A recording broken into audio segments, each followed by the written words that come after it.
August of 1887, a country doctor named Elias Marsh walked into a hospital room in Coudersport, Pennsylvania, and found a man laid out across two carpenter's benches lashed together because no single bed frame in the county was long enough to hold him. His name was Isaac Voss. He stood 8 feet 6 inches tall, and he was dying. Marsh would spend the next 3 days and nights at that bedside, and on the last of those nights, somewhere close to 2 in the morning, Isaac asked his wife to leave the room. What he told the doctor after she left is recorded in Marsh's own hand, in a journal that surfaced more than a century later at an estate sale in Williamsport. It doesn't read like the ravings of a dying man. It reads like a confession, and it lines up in places almost word for word with a story the Voss family had been telling their own children in private for 2 generations before Isaac ever repeated it to anyone outside the house. 2 records, a family tradition passed in whispers at the supper table, and a doctor's journal written by candlelight while a giant was still breathing. Neither one was meant for the public. Both of them describe the same impossible thing. Isaac Voss existed. There are church records, tax rolls, and a county clerk's index card to prove that much. The real question is what he believed about where his family came from, and why so much of what happened after his death seems built to make sure nobody ever asked twice. Today we begin with the evidence itself, the family's private account, the physician's document, and the paper trail, county register, medical society minutes, a Smithsonian reply. All of it either backs the story up or doesn't. We're not here to tell you Isaac Voss was something other than a man with an extraordinary body. We're here to lay out what was said, what was written down at the time, and what disappeared afterward. What you decide it adds up to is yours to decide. Long before Isaac was born, the Voss name already meant something specific in that corner of Potter County. His father, Henry, stood 6 feet 6. His mother, Margaret, was 6 feet even, tall enough that neighbors still remembered her ducking through the door of the Lutheran church on Main Street decades later. Isaac passed them both by the time he was 20, reaching his full height of 8 feet 6, a figure later confirmed by the county almshouse register at his death. It was what Henry had told his son, and what Henry's own father had told him, that Isaac repeated to Marsh on that 3rd night. According to the journal, the family called it simply the old story, and it was rarely told, even inside the house. Isaac's grandfather, a Bavarian immigrant who'd arrived in Pennsylvania sometime before 800, had told his children that their size wasn't sickness, it was inheritance, what was left of a much larger population that used to exist before what the old story called the reset, a time, the grandfather said, when people built in stone using strength that wasn't standard issue anymore. And when that world ended, most of it, and most of them, went with it. Versions of that story turn up across a dozen unrelated cultures, a larger, stronger people who came before, whose evidence keeps almost surfacing and then vanishing again. The historian Adrienne Mayer spent years documenting exactly this kind of folklore in her 2005 book Fossil Legends of the First American, tracing how oversized bones, usually mammoth or mastodon fossils, fed giant traditions among indigenous nations and European settlers alike, long before anyone understood what a fossil actually was. The Voss family's version isn't unique on its own. What's unusual is that it was still being told in private, as recently as 1887, by a household that had produced documented giants in 3 straight generations. Marsh's journal is specific about why the story stayed inside the family. Henry had warned his son that repeating it outside the house would get him dismissed as simple, or worse, would draw attention nobody in that family wanted. Whether the caution came from bitter experience or plain small town's protection, the journal doesn't say. What it does say is that Isaac broke his father's rule exactly once, on his deathbed, to a physician he had known for less than a week. If you enjoy documentaries built from original records, journals, medical files, and the family traditions people kept to themselves, this channel runs on exactly that kind of digging. Consider subscribing before we get to what happened inside that hospital room. Isaac Voss wasn't a sideshow curiosity who wandered into medicine's blind spot. County directories list him as a farmer and, for a stretch in the 1860s, a fairground exhibitor who toured with his wife Greta, 6'10", in her own right, under the modest county fair heading, the tallest couple in 3 counties. Letters kept by the Potter County Historical Society describe a man who read Latin, kept his own farm accounts, and corresponded with a cousin near Reading about grain prices in handwriting a local school teacher once called finer than my own. None of that sits comfortably next to the era's medical explanation for his size, a malfunctioning pituitary gland, the same disorder the French physician Pierre Marie had only just put a name to. In a paper called Sur du cas acromégalie, published in Paris the year before Isaac died, Marie's own patients, like most recorded cases since, suffered chronic joint pain, failing eyesight, and early heart strain. Isaac farmed his own land at 49, and by every surviving account, kept a mind sharper than most neighbors half his age. Greta and Isaac had 2 children, and both of their brief lives are documented outside the family. In 1871, they buried a daughter who lived only a few hours. The attending midwife recorded her weight at 17 pounds. In 1878, a son survived 9 hours. Dr. Lucas Ferry, who attended that birth, filed a report with the Pennsylvania State Medical Society describing the infant at 22 pounds 4 ounces, 29 inches long, with bone structure, in Ferry's own words, fully formed, dense, showing none of the fragility one would expect. Ferry's report was logged into the Society's register that same year. Staff cataloging the Society's surviving papers in the 1970s found the entry itself intact, but the case file it referenced missing, with no note recorded of when or why. That may be nothing more than ordinance century record, which is often incomplete in exactly this way. It's also the first of several files in this story that exist in the index and not in the box. By the summer of 1887, the strain of Isaac's frame had finally reached his lungs, and his health had been failing for over a year. On August 6th, he collapsed while working in the barn. Neighbors carried him into Coudersport on a flatbed hay wagon, and the county hospital admitted him into its largest room, the only one with a doorway wide enough. Its bed extended that same afternoon, with 2 carpenter's benches lashed together. Greta sent for the nearest doctor. That was Elias Marsh, new to the county that spring, after several years of anatomical work at the University of Pennsylvania before he opened his own practice in Coudersport. Marsh was, by his own later description, a meticulous taker, the kind of physician who kept a running journal on every unusual case, whether or not anyone would ever read it. He found Isaac fighting for breath, running a fever that wouldn't break. For 3 days, Marsh administered what a rural doctor in 1887 had on hand, which wasn't much, and by the 3rd night, it was plain there was nothing left that the medicine of that era could do.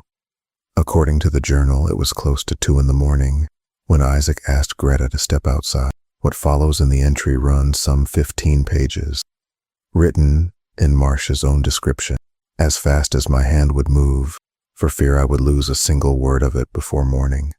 The journal records Isaac repeating the old story, the grandfather, the time before the reset, a larger population that had once built things ordinary-sized men couldn't build alone, with strength and reach that used to come standard and no longer did. Isaac told Marsh, according to the entry, that his family had never been sick or afflicted. only different, and that there had once been a great many more like them. Then, the journal says, Isaac reached beneath his pillow and produced a small disc wrapped in oiled cloth, roughly 2 3/4 of an inch across, and asked Marsh to keep it and try to understand what it was. Marsh describes an object cold to the touch, unusually heavy for its size, carrying a faint, shifting sheen, depending on the angle of the light, and covered edge to edge in symbols he didn't recognize and couldn't later match to any script he consulted. Isaac told him it had been in the family well over a century. One of the only things, he said, that survived what the old story called the Great Forgetting. Marsh's journal records him asking what that meant. Isaac's answer, as Marsh wrote it down that night, was that the world had been remade by whoever came after, that the record of who built what had been rewritten, and that anyone who remembered too clearly and carried the old blood had, in his words, been hunted down and thinned out over generations. We're the last of what's left, the journal quotes him saying, and doctor, when I'm gone, watch what they do with what's left of me. That's the account, in Marsh's own words, of one dying man's private conversation. Nobody else was in the room. No record of it exists beyond the ink on that page. Whatever you make of it, it's worth saying plainly, this is testimony, not evidence, and it comes from exactly one source. Isaac Voss died a few minutes past 4 in the morning on August 9th, 1887. Marsh recorded the time and began the ordinary business of a death certificate. According to his journal, within a day, 2 men arrived at the hospital claiming to represent the Smithsonian Institution and offered Greta $2,500, a considerable sum for 8 to purchase her husband's remains for study. Greta refused and had Isaac buried on the family property outside town. 2 nights later, according to the account Marsh recorded after visiting Greta 3 weeks on, the family crypt was broken into and Isaac's body was gone. The local constable's report, which does survive in the county archive, confirms a break-in was reported and that no arrest was ever made. What Marsh adds, and this part exists only in his journal, not in any surviving institutional record, is that Greta wrote to the Smithsonian directly afterward and received a reply stating the institution had no record of any offer, any representative, or any interest in a Mr. Voss of Coudersport, Pennsylvania. It's possible those 2 men lied about who sent them. It's equally possible the Smithsonian's reply was accurate and complete. Both explanations are simpler than the one Isaac gave his doctor, and there's no surviving paperwork that settles which one is true. Marsh kept the disc and, by his own account, spent much of the rest of his career trying to identify it, consulting jewelers, a metallurgist in Pittsburgh, and eventually a linguist at his old university about the marking. None of them could place the alloy or the script. In 1901, Marsh wrote to the Pennsylvania Medical Society describing the Voss case in full and asking that the disappearance of the remains be formally looked into. The letter ran, in edited form, in the Society's spring bulletin that year. Within 12 months, Marsh's standing with the Society had quietly changed. The surviving minutes from a March 1902 meeting record a vote, with no further detail given beyond the phrase "conduct unbecoming," to censure Marsh and recommend he step back from Society business. He kept his private practice until his death in 1915, but by most surviving accounts, spent his later years as a somewhat isolated and mistrusted figure in Coudersport, known locally as the doctor who wouldn't drop the giant story. The discus trail ends with Marsh. His estate was modest and mostly sold off after 1915, and nobody has traced the object past that year. The journal itself sat unseen for almost 90 years, until 2007, when a collector named Warren Doyle bought a box of old medical papers at an estate auction in Williamsport and found the whole account inside. Isaac's final night, the coin, and years of Marsh's notes trying to place it. A historian at a Pennsylvania university, working from Marsh's known handwriting and the internal dates, confirmed the journal was authentic and consistent with the documented facts of Marsh's life. That confirms Marsh wrote what he wrote. It doesn't confirm that what he wrote was true. Doyle's attempts to donate the journal were turned down twice by two separate Pennsylvania historical institutions, both citing, in nearly identical language, insufficient provenance for accession. Voss is one name inside a much larger pattern in the documented history of unusually tall Americans from this period. Martin Van Buren Bates and his wife Anna Swan, married in 1871, and both well over 7 feet tall, are among the best documented giants in American history, with a real public record, real photograph, and real correspondence. Ella Ewing, over 8 feet tall, farmed her own land in Missouri and managed her own finances until her death in 1913. Robert Wadlow, born in 1918, remains the tallest person ever verified by medical measurement at 8 feet 11 inches and is one of the most photographed and thoroughly documented individuals of the 20th century. Hardly the profile of a group being erased from the historical record. If anything, the paper trail on tall Americans of this era is unusually rich, and yet a separate thread runs alongside all of that documentation. Newspaper items, mostly from the 1880s through the 1910s, describe oversized skeletons turning up in burial mounds across the Midwest. 7 feet, 9 feet, sometimes more, shipped off for study, and then never accounted for again. The researcher Jason Colavito has spent years cataloging these 19th century giant skeleton newspaper items and tracing how many began as small-town filler stories, exaggerated with each retelling, that later hardened into a persistent legend, claiming the Smithsonian was actively suppressing proof of a giant race. The Smithsonian itself was founded in 1846 and has kept catalog records ever since, thoroughly enough that a specimen simply falling through the cracks would be unusual, if not impossible, across a century and a half. Whether that argues for a cover-up or for exaggerated, uncorroborated local reporting depends entirely on how much weight you're willing to put on unusual, not impossible. Here's what sits uneasily next to all of that context. The Voss family's private tradition, told inside the household for at least 2 generations before Isaac ever repeated it, describes almost the exact shape of the wider folklore Mayer documented: a larger, older population, a catastrophic reset, survivors thinning out over time. Marsh's journal, written independently by a Philadelphia-trained physician with no obvious reason to invent any of it, records Isaac saying nearly the same thing on a night when nobody else was present to compare notes.